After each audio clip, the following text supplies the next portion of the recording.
If you've ever felt completely overwhelmed by portrait photography, or just at a loss of what to focus on to take you to that next level, then come hang with me.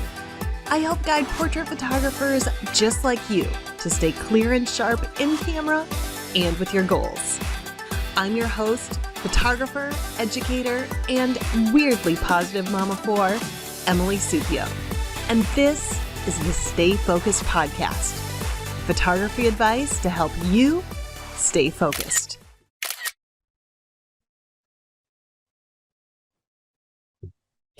Hey everyone, it's Annemie Tonken, and thank you so much for pressing play on today's episode of the Stay Focused podcast. Moving into season 3, we are going to be sharing some more behind the scenes and some video footage from the podcast. So if you've been listening for a while and you're curious to see kind of what it looks like behind the scenes, you can head over to YouTube. We're going to be airing those podcast episodes, this podcast episode right over there. So I would love to see you over on YouTube as well. And so season 3, we've got some really cool guests that are going to be joining us today. We have a guest that's going to be joining us in just a few minutes who is going to be tackling one of the most common questions that photographers have when they make that transition from just taking pictures of their kids to wanting to start charging. So we're going to be really tackling pricing questions today. What to price, what to say to those people who can't afford you, and even more. And I definitely remember back to the time when I first got a Facebook message from a teacher that I was working with at the time. And this is some decades. Okay. No, well, not decades, plural, but over a decade ago. Okay. And I got a Facebook message that she wanted me to take pictures of her son. And at the time, I charged $50 for that shoot. And $50 was just kind of an arbitrary number. I wasn't even sure where to start. I wasn't sure what to charge at all. I knew I wasn't good. I was good. I wasn't that good yet. So I knew I couldn't charge the big bucks, but what does that really mean? What does that mean to everybody? What does that mean in terms of starting a business? It's hard to really know and understand that when you're first starting out. And today we're going to have Annemie Tonken on the show today, and she's going to really be breaking it down. She knows her stuff when it comes to pricing. So I'm really excited to have her on the show today and have her kind of break through and work through some of these common questions that you might have when it comes to pricing your work and pricing photography. Now, if you are a mom or a grandma who would love to gain confidence with the camera so that you love the pictures that you take of your kids or grandkids, it all starts with really understanding your camera and switching that dial over from automatic to manual mode.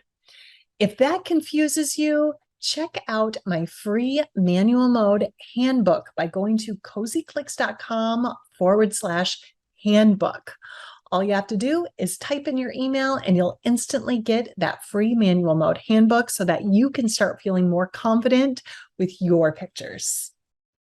All right, let's get into talking about pricing. Let me flip the camera really quick and we will bring on Annemie. All right, you guys, I am super excited to have Annemie Tonken on the show with us today. Hi, how are you? I'm doing well. How are you, Emily? Good. Did I get that name right? You did. I know. Such a unique, beautiful name. Is that just something your parents made up that's so unique and wonderful, or is that from somewhere? Yeah. So it's a Dutch name, but it's kind of made up because I'm not Dutch. My mom just really liked the name. So it is. It's the Dutch version of the name Anne-Marie, but it is. I love it. Like I love it. And also it always requires a whole explanation. So, well, I love it. And you know what? I always have to tell people with my last name is Supio, and it's not pronounced like it is written. So I get it. I get that. But I think it's beautiful. I love it. I love unique names. So yeah, thank you. Just wondering about that. But Anime, can you tell us a little bit, maybe the 100 word or less version of who you are, what you do, who you help? Sure. I am a portrait photographer, family photographer based in Chapel Hill, North Carolina. I've been in business since 2010. And since around 2019, I have been doing more educating work. So, in that field, I really focus on teaching photographers the business side of running a photography business because there's so much great information out there on how to take better pictures. But in order to be in business for what am I now going on 13 years, it really does require some good attention to business systems and strategies. And so I try and bridge that. I enjoy that part of my business a lot. And I try and approach it in a way that makes it fun and doable so that all these great artists can stick around for a long time. Awesome. I love it. So, I do want to get into the business side with you in a little bit, but before we do that, what I would like to do is kind of like rewind the clocks a little bit back to the days when you first got your camera and you were trying to learn it and you wanted to take pictures of people and maybe had this idea that you wanted to be a business someday. Mm-hmm. So, when you were first starting out, do you remember some of the mistakes that you made as a beginner that we can kind of let the audience know today so maybe they don't make those mistakes? Oh gosh, yeah, that's there's such important good things to think about and reflect on. And it's funny, I try and sort of do this on a regular basis because running a business is really sort of a lifelong journey. Like as long as the life of your business. And so there's always kind of corrections and things to be made. So I sometimes feel like those early days are they're just worth revisiting. But yeah, so one of my kind of personality traits is that I'm one of those people that has a really hard time being new at something. I always want to feel like I know what I'm doing or come across to people like I know what I'm doing. And once I'm at that place, all is well. But, in the beginning period, I remember when I was a freshman in college, just feeling so like stopping to ask directions to, my next class or whatever, always felt like some sort of failure on my part. And I've gotten a lot better at that, in the intervening 20 years. But at the same time, I think when I started my photography business, I had what I think is true for a lot of people, which was that imposter syndrome of as soon as I started asking people for money or when I built a website, I just had this like crushing self-doubt of who's looking, who's judging, what do they think? Do I come across as knowing what I'm doing? Am I going to make a mistake? Those kinds of things. And nowadays, I work with a lot of people who are in that beginning phase of their business. And I always try and remind them that as much as that can feel hard and vulnerable, and maybe sometimes like you get self-conscious or embarrassed about being at the beginning, what you may lack in knowledge or experience or anything else, you typically more than make up for with like this white hot passion that you have for photography. Because what we're doing is not like surgery, right? We are creating art. And one of the most important pieces to creating good art is this like excitement and drive and wanting to try new things and experiment. And I see a lot of people who do really well over time in their businesses, but they get into that kind of rut. And so I love working with newer photographers. And I just wish that I had been a little gentler on myself in the beginning and enjoyed that part of the ride a little bit more. I love that. I love that you said that and brought that up because I feel like that connects with so many of you that are listening right now. I know that I felt that same way in the beginning. And I think it's important, just like you said, just have fun. Just have fun in the beginning, have fun through your whole journey with photography. Try to keep it that way. Yeah. Yeah. And, give yourself grace. It's okay to be a beginner. It's okay to try new things. It's okay to create. No, really, nobody is judging you. Okay. Maybe like one person in the back corner, but we don't care about that person, even if they are. Okay. We just always assume, right, that people are out there thinking and thinking of us more than because we think of ourselves because it's Sure. us. Yeah. People aren't doing that. So that is a mistake. It's a mistake I made, and you might be doing that too. So I love that you brought that up. I love that connection. I think that's a reminder. And even if you're not a brand new beginner, even if you've been at it for a while and you've been listening and you're listening right now, just have fun. Keep that in the back of your mind. Now, Annemie, I know you're not a beginner anymore. Okay. You've kind of progressed and evolved through your journey. What are maybe some of the not beginner mistakes, but through your journey, what are some big things that you've learned that you would like others to know? Yeah. I think that what we said about remembering and always trying to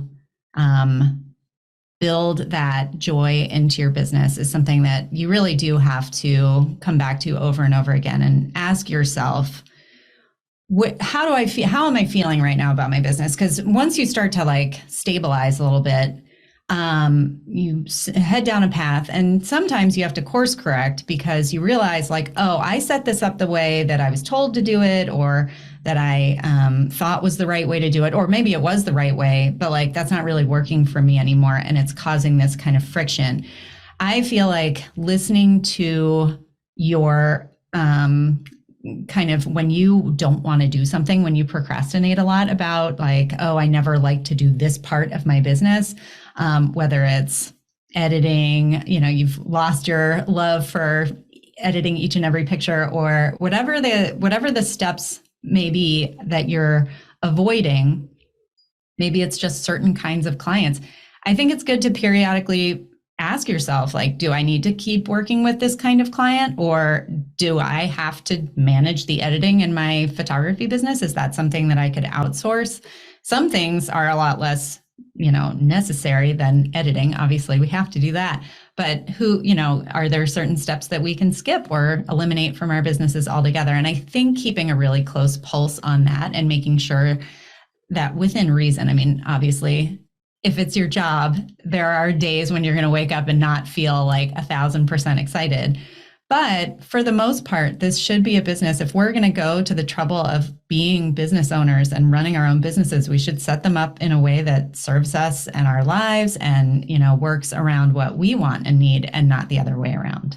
Exactly. And that goes back to what you were saying, as a beginner before, have fun, make this photography journey fun, and do the pieces of it that you like. And when you're not aligning with a piece of this journey, whether it's in your business or with something that you're just learning, maybe it's just, it's okay to let some of that go, or, put that onto someone else, or expand your business where you're letting somebody else do that. Maybe you're hiring somebody else to do that, or just letting it go completely. If you find yourself not liking shooting newborns, don't shoot newborns. Or if you don't like weddings, don't shoot weddings. And I'm bringing that up because newborns and weddings are not something I shoot anymore. That was not something I enjoyed doing. So I let it go to continue to have fun on the journey. But I know that you have come to a point now in your journey where you have evolved so much, Annemie, that you help others, and you help others start their photography business, grow their photography business, and you tackle a really, really, really common question that a lot of photographers have, especially when they're first starting their business, and that deals with pricing. Okay. We always wonder, where do we start? How should we, how do we put a value? How do we put a, money amount on what it is we're charging? So can you tell us the right answer? Oh, it's $27.99. Okay, you guys got that. There you go. Now, conversation's over. Pricing is a really tricky thing, and it's kind of just this, piece of the puzzle, but it's a piece that so many people get stuck on. Mm-hmm. And I think part of the reason that they get stuck on it is that there are, ask 100 photographers what it means to be profitable, and you'll get a surprisingly close to 100 number of answers. Mm-hmm. And many of us, myself very much included, come into photography not from like a business background, but from some other background. Some people are stay-at-home parents. I was a nurse before I got into photography. I had zero like goose egg business experience. I didn't know anything about it. And so when I got into it, it was at first very much on a lark. I was in the middle of a master's program that I was not enjoying. And I was like, I think I've made an error. And here I am. At the time I was 30. And I was like, how can I be this far into adulthood and not know what I'm doing? Which now, of course, in retrospect, I'm like, oh, you were a baby. But I felt all this pressure about needing to know where I was going. And somebody suggested like, oh, you take great photos. You could do that. And I was like, that's not a career. That's just a thing I love doing. And then the wheels started turning and I was like, oh, maybe I could turn this into a business. So I signed up for an official photography class because I had been at that point just self-taught playing around with my camera. I felt like I needed to know what I was doing a little bit more technically. So I was taking a course and I got some advice from my professor who I told, like, I'm actually considering making this a business. And he said, you have a great eye. I think that you could totally make this work. But if you want to make it work as a business, you need to take the business side of it as seriously as you do the art side of it. And I clung tightly to that advice. And very quickly after that class was over, I signed up for a business course.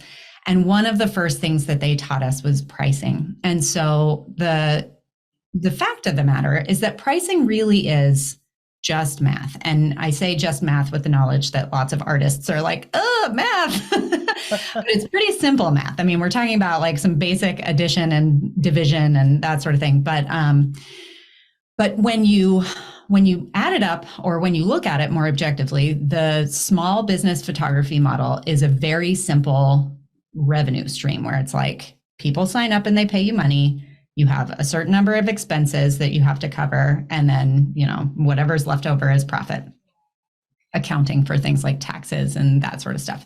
But it is a pretty simple equation.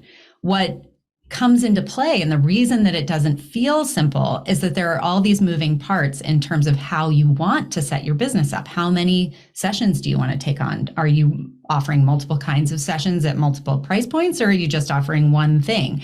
And so, kind of quickly, that gets a little bit murkier for people. And when you add into that sort of the mental piece of, or the mindset piece of, I'm charging someone not for like a widget that I made in a factory, but something that I created with my heart and that I have a lot of sort of emotional attachment to.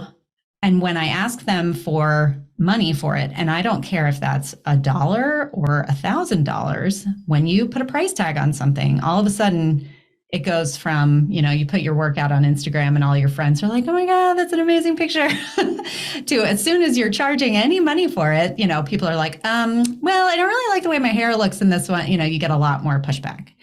And so the best advice that I can give people from the get-go is to run your numbers, and like lean into that. Don't be afraid.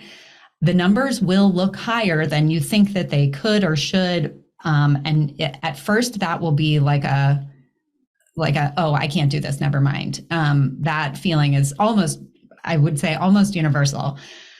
However, if you know that most people feel that way when they first get there, and there are still photographers out there crushing it, like take a deep breath and be like, okay, now I know the numbers. Let's start to work on the puzzle of how to like build a business that makes these numbers work. And it's totally possible. And I think that the important thing is to allow yourself that runway, right? Like when you're starting, figure out what your numbers are. And there are ways, a lot of people will do a portfolio building period of time where they're either not charging or they're charging a lot less. Put some parameters on that. Like don't let yourself just indefinitely portfolio build. Give yourself 20 clients or 6 months or something like that. And then say, okay, I've run my numbers. These are my prices. And even if you offer some incentives in the beginning to start to fill your calendar, start with those prices, lead with those prices, and set your business up from the get-go where in a way that once you kind of take the training wheels off, once you're out of that new phase, you've got a business that works financially. Because ultimately, I've seen too many very talented photographers just kind of like limp along on the struggle bus, where they are like, well, I started out with my prices really low, and then I crept them up by $20, and I'm still getting complainy clients and all this other stuff, and I'm having to put up with the hard work of running a business, and I'm not making the money for it. So it's like kind of a recipe for burnout. I feel like I just talked a lot, but that really is the short explanation. It's the beyond $27.99 explanation, right? And it's the explanation that I think you guys really need to hear. And you know what? I know a lot of you might have been thinking when she started talking about like knowing your numbers and math, a lot of you probably were like, oh no, you're losing me here. I'm getting, this is beyond what I'm doing. But I want you to think of it like this. Like when you first got your camera and you switched from automatic to manual mode, like that seemed really technical, right? It seemed like, oh, maybe I can't do it. Maybe this is too confusing. Maybe it's not, this is not for me. But when you finally took the, initiative to understand that, and you just kept at it and kept practicing and kept going, all that technical stuff really started to make sense, right? Hopefully. And maybe you're not quite there yet either. And if you're not, it will start to make sense. But it's the same with business. It's the same with your pricing and your numbers. Maybe at first it seems a little murky or too technical, too mathematical. You're unsure about it. But just like switching that dial from automatic to manual mode, it's going to start to click. And that wasn't a pun right there, but that was good. I've got to pat myself on the back for that one. But it will start to click. And you guys will start to get it. And I love everything that you just said, Annemie. I think that you just have to, again, give yourself grace. And I love what you said about the portfolio building piece too. Like sometimes in the beginning, we think, oh, we've got to, shoot for free or shoot really, really cheap to build our portfolio. But I don't think I've ever heard anyone say like, set a number, like say, okay, only 10, or I'm going to do this just for this amount of time, and then I'm going to be off and running. So set a clear boundary and goal for yourself. I think that is excellent advice. I really like that a lot. All right, Annemie. So you talk to a lot because I see your content come up all over Instagram. I see your ads run up all over Facebook, and you're always talking about, you've got this message of, okay, what do you say when people say, oh, I can't afford you? So what, and that's going to come up if it hasn't yet, even when you're portfolio building and you say to someone like, oh, it's $25, someone is still going to say, oh, I can't afford you. So what do you say? Yeah, you're absolutely right. It does not matter what your price point is. Someone out there will question it. And the reason for that is the fact that we are running a non-essential business. Like, no matter what your price point is, photography is a luxury good of some sort because you don't have to buy it. So when you choose to buy it, it's a luxury.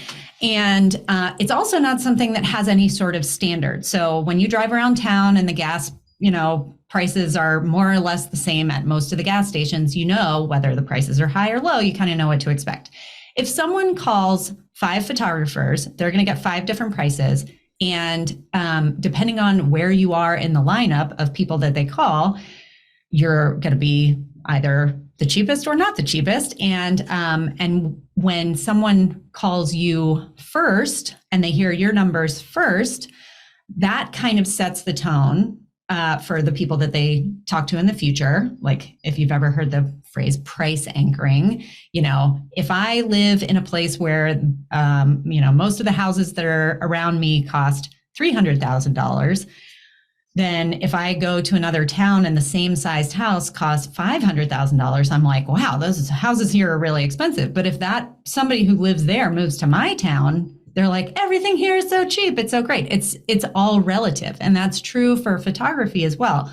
So the first thing you need to do when you're confronted with this, like, somebody comes back and says, we didn't hire you because you're too expensive, is to remind yourself that this is not an indictment of your business. It's just one person saying one thing based on who knows what, and we have to kind of let that go.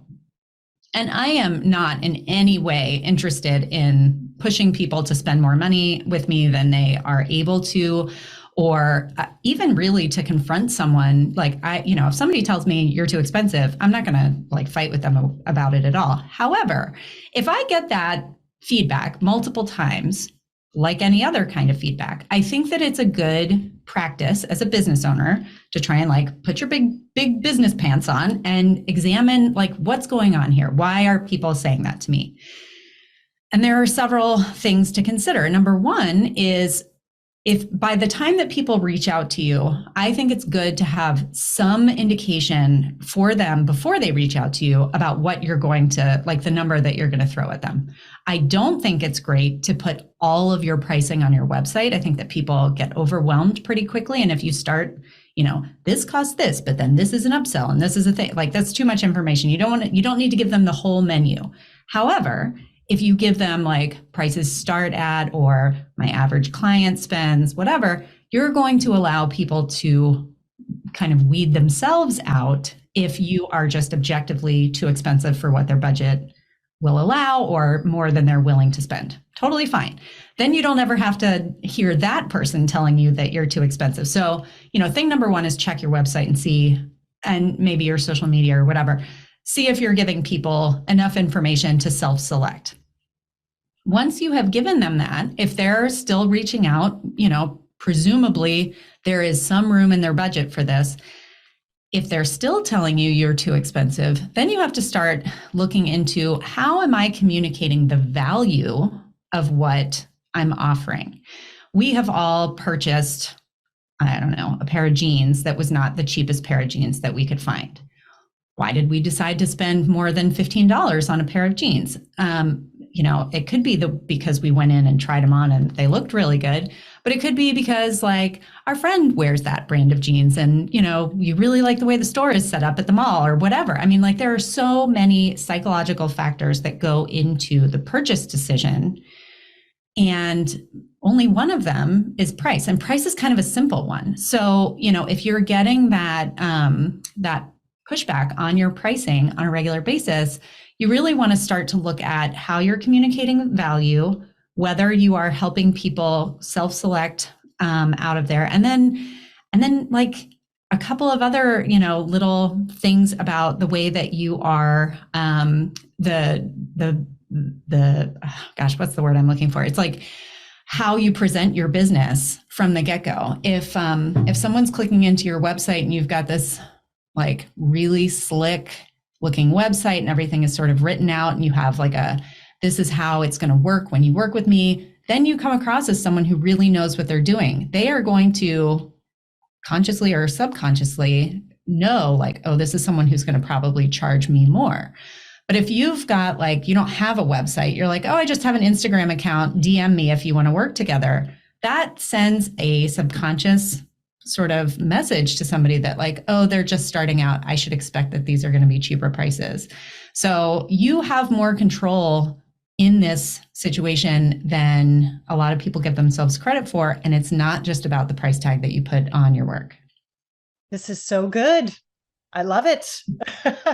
And you know what? You've got even more information. You've got even more things to help out those people who are thinking about pricing right now and trying to figure out, things to say, these scripts that you're giving us right now to say to people, and things to think about when we're creating our business. So I know you had mentioned that you have a couple freebies on your website for people who would like to learn more about pricing and how to talk about being able to afford.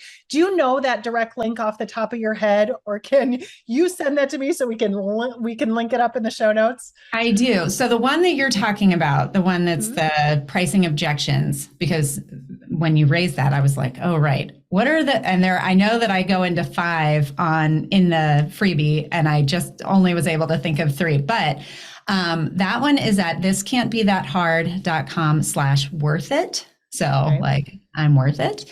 And And then I do have, it's not free, but it's a basic pricing course. So it's pretty inexpensive that just helps people pretty quickly go through so I teach like a lesson, then I have a workbook, and then I have an online calculator. So it's really, if you are at a place where you're like, I know I need to run my numbers, I need to think about this, that is at thiscan'tbethathard.com/pricing. So, you could look into either or both of those things if pricing is something that's on your mind and you're hoping to get off to a solid start at the beginning, or even not at the beginning, because I work with a lot of photographers who start in one place and then kind of, within a little while realize like, I need to start again when it comes to pricing. Well, you are so generous offering that to all of our listeners. And you guys, if you are like at the gym right now listening and you're not writing this down, or you can't remember, or you're driving, please don't try to,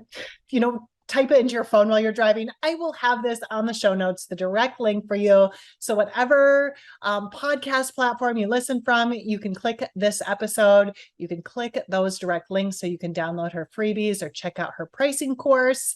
Or you can go onto our show notes page itself. So that's all going to be on there for you. So you can continue to learn even more. And even if you're not quite at the point right now where you're thinking about pricing, eventually you will be. So you might want to grab this now while you're thinking about it and listening.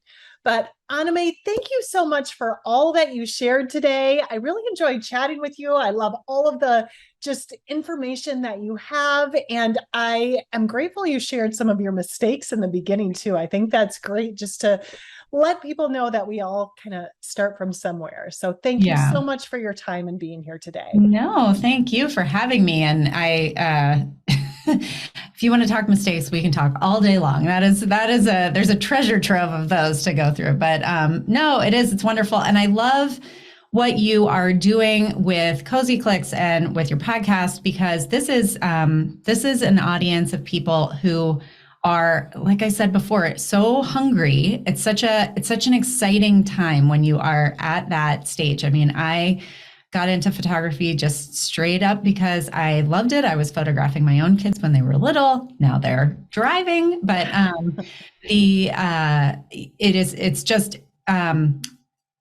I remember being at this stage and being just a sponge, but there was so much less information back then. And I feel like podcasts weren't even a thing in 2010, but even like, it was like I was typing into YouTube, like, how do I make the background blurry? Like I had no idea. Yeah. And so I love everything that you put out, and I think it's great. And I hope that I was able to deliver some value to your people. Well, thank you very much. I think you will. And you guys, if you did get value, let us know. Go over to, I know on Instagram, you're at this can't be that hard. Or, go over to Cozy Click, send us a DM, comment that you were watching or listening. We are watching now. We are on YouTube. So there is a video form of this now. If you are watching, just let us know. Let us know if this resonated with you. Let us know if you have any other questions on pricing. We are here to help. So again, thank you so much for being here, and thank all of you guys for listening too. I appreciate you all. Have a fantastic day. Thank you. It was such a pleasure having Annemie Tonken. It was such a pleasure having Annemie on the show today.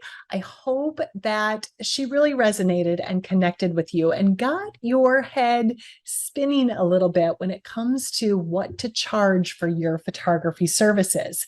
And I get it. Maybe you're not there yet. Maybe you're just on that stage where you're still learning manual mode. But even if you are just a beginner, I think I know you. And I think that somewhere in the back of your head, you think that someday it would be pretty cool to make some side money with photography. So I hope that this gave you a good foundation and a good starting point, a good place to start thinking about what you should charge when you do start charging for your work.